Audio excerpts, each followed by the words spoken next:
وكفى والسلام على عباده الذين اصطفى أما بعد فأعوذ بالله من الشيطان الرجيم بسم الله الرحمن الرحيم ومن آياته أن خلقكم من أنفسكم أزواجا لتسكنوا إليها وجعل بينكم مودة ورحمة وروي عن النبي صلى الله عليه وسلم أنه قال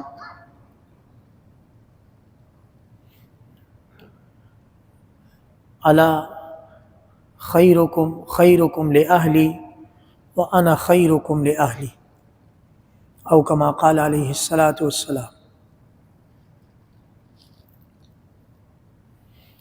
معزز سامعین کرام، السلام علیکم ورحمۃ اللہ وبرکاتہ۔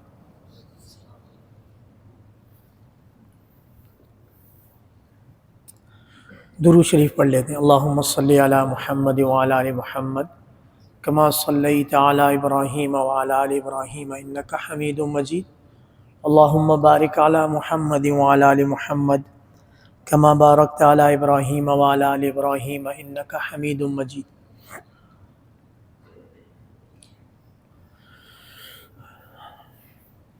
آج کا موضوع بیویوں کے حقوق سے متعلق ہے۔ دلچسپ موضوع ہے، بعض کو پسند آئے گا، بعض کہیں گے مولوی صاحب کیسی باتیں کر رہے ہیں۔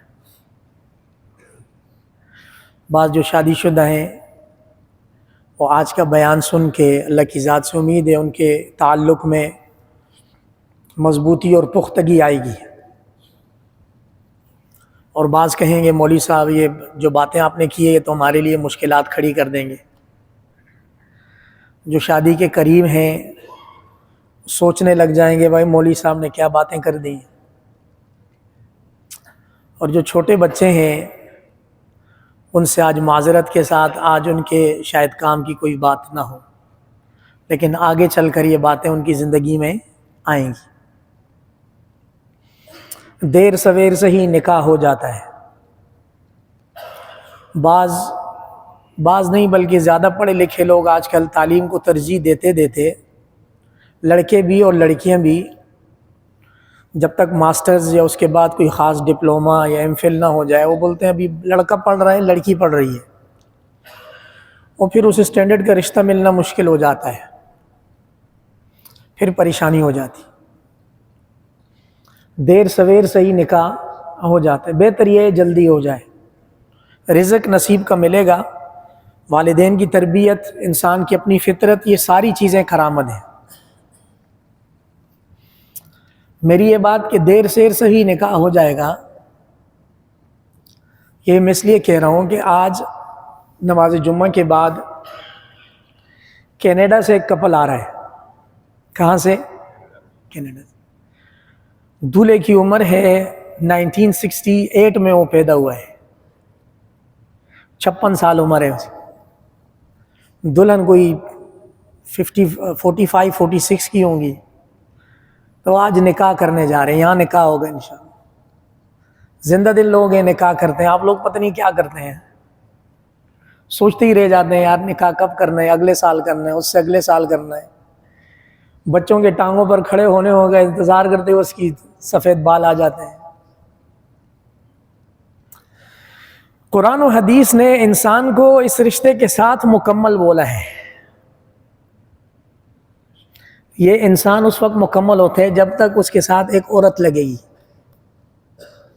ہم سب کے دادا جد امجد آدم علیہ السلام دنیا میں جب تشریف لائے، بلکہ دنیا میں تشریف لانے سے پہلے جنت میں اللہ پاک نے ان کو اکیلے پیدا کیا۔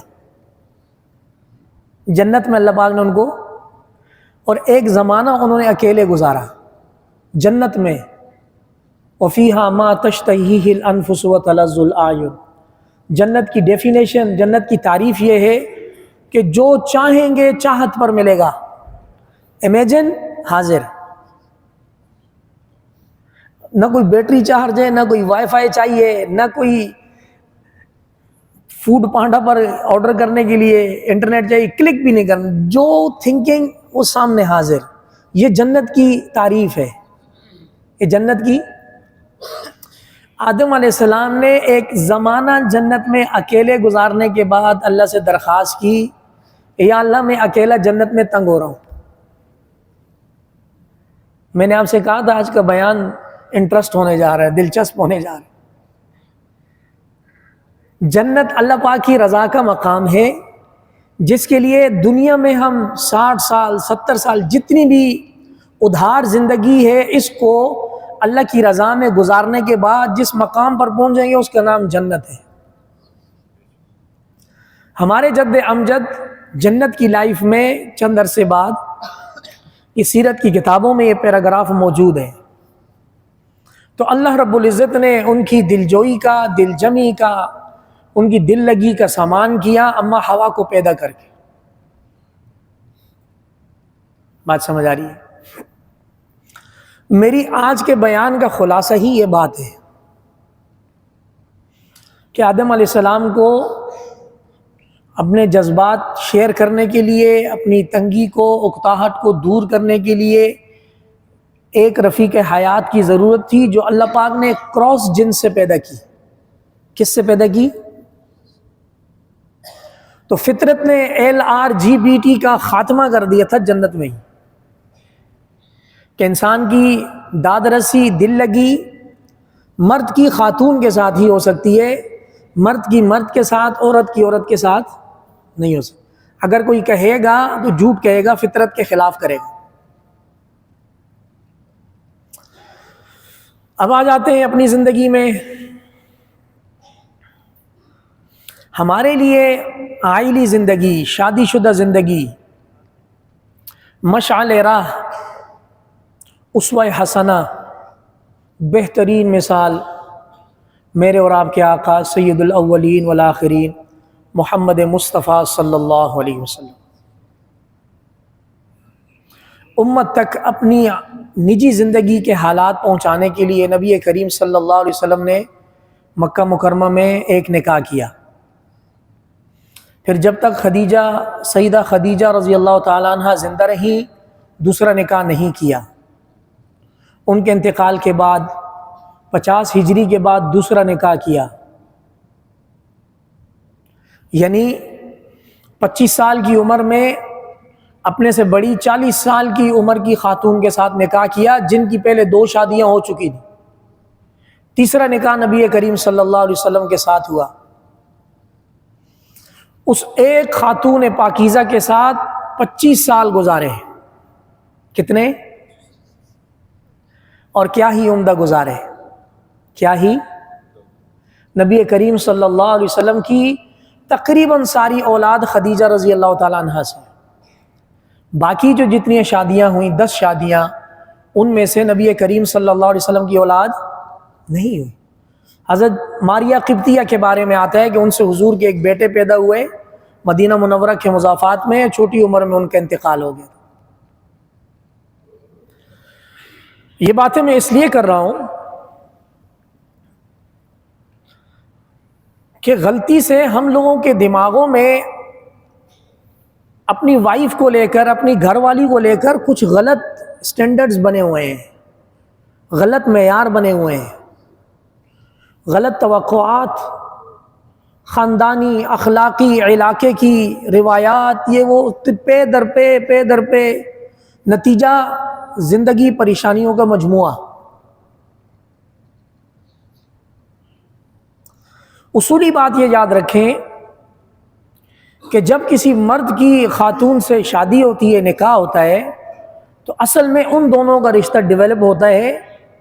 لڑکے کے دیگر رشتہ دار، لڑکی کے دیگر رشتہ دار، ان کی شادیاں آپس میں نہیں ہوتی۔ یہ غلطی کی ابتدا ہے۔ شادی کس کس کی ہوتی ہے؟ دولہا اور دلہن کی ہوتی ہے نا۔ تو یہ دراصل الفاظ کے ساتھ جو رشتہ جڑتا ہے دولہا اور دلہن کا جڑتا ہے۔ باقی لوگوں کی اتنی زیادہ توقعات ان دونوں سے ہو جاتی ہیں کہ ان دونوں کی اپنی لائف ڈسٹرب ہو جاتی ہے۔ میں نکاح کے موقع پر 2 سے 3 منٹ کی بات کرتا ہوں، عموماً زیادہ لمبی تقریر نہیں، اور اس میں میری ایک بات یہ ہوتی ہے، نکاح ہو رہا ہے، اللہ کا شکر ادا کریں. پوری دنیا میں لوگ منہ کالا کرتے پھر رہے ہیں. دین اسلام نے مرد کی جوانی کی ضرورت اور فطرت کو عبادت بنایا ہے. کمال ہے یہ.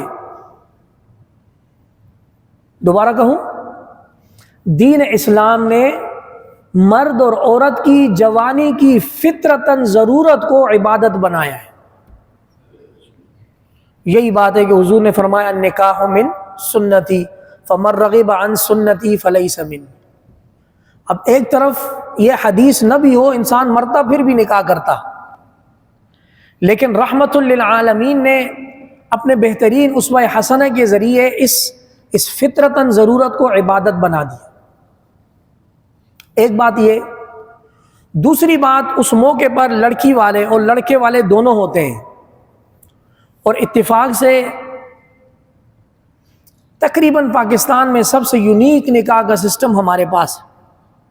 یہاں اوپر لیڈیز ہال میں دلہن بیٹھی ہوتی ہے، یہ جو آواز آپ کو آ رہی ہے اس سیم اوپر لیڈیز ہال میں جاتی ہے. وہاں پر دلہن، اس کی والدہ، اس کی ہونے والی ساس، اس کی نندیں، اور پھر یہ پورا جو جنجال ہے رشتوں کا، یہ سب بیٹھے ہوتے ہیں. اس موقع پر میں ایک بات کرتا ہوں، لڑکی والوں سے بھی اور لڑکے والوں سے. یہ میری اصطلاح ہے، دولہا اور دلہن والے.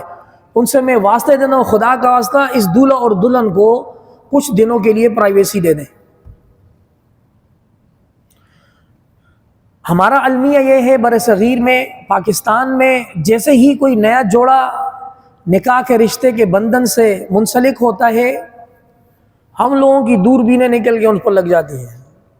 اچھا اب یہ کر رہا ہے، 10 بجے جاگا ہے، اس لڑکی نے تو اٹھ کے ہمیں سلام ہی نہیں کیا، اس کی تو ابھی تک مہندی ہاتھ سے نہیں اتری، اس نے تو ابھی تک کچن میں کسی چیز کو ہاتھ ہی نہیں لگایا. اس لیے شادی کروائی تھی. میرا سوال ان سے،